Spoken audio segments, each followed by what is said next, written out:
Hello, my name is Carl Williamson. I'm the manager of the Nexus Global Solutions Portfolio and the Nexus Global Dynamic Portfolio. It's October 2023 and I'm talking to you from the London offices of Quilter Cheviot.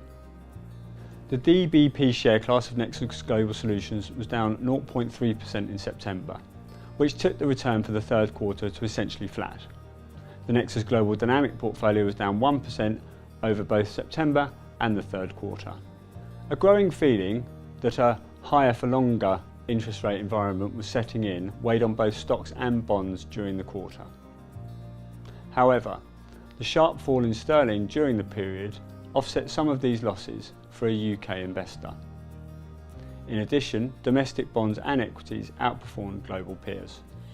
US rate setters revised higher projections for interest rates in the face of strong economic growth in the US. While they have guided higher for some time, this caused some sharp repricing and was partly behind the fall we've seen in both bond and equity markets. Shortly afterwards, the US 10-year breached 4.5% for the first time since 2007.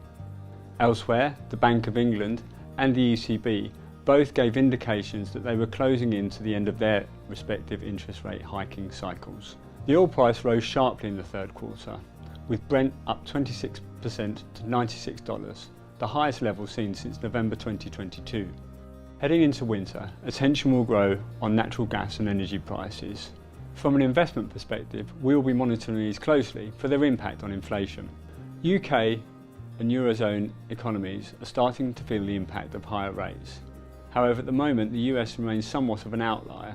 That said, real interest rates in the US are now in deep positive territory, and this should prove a headwind going forward. Earnings estimates have held steady, and the fall in markets that we've seen since the end of July has largely been down to valuations, with the price-earnings ratio in the US trading from 21 times down to now around 19.5 times. While the simultaneous fall in stocks and bonds seen this year will remind many investors of 2022, this time the drivers are very different. Last year, interest rates were on an upward trajectory, as was inflation. This year, inflation is on its way down, however it has been rather more uneven than perhaps many had hoped. China's economy is showing some signs of stabilisation following various monetary policy measures. However, the outlook remains clouded by concerns about the property market, high levels of debt and geopolitical tensions. Notable performers in the month include Darktrace and the oil majors, which perform well in the face of a higher oil price. The smooth sailing for equity markets seen in the first half was unlikely to continue indefinitely. Despite the resilience seen in the US economy, a risk of a recession remains. Should we see inflation continue to moderate and economic growth soften, this should set the background for lower rates, which more broadly should support risk assets as we head into the fourth quarter.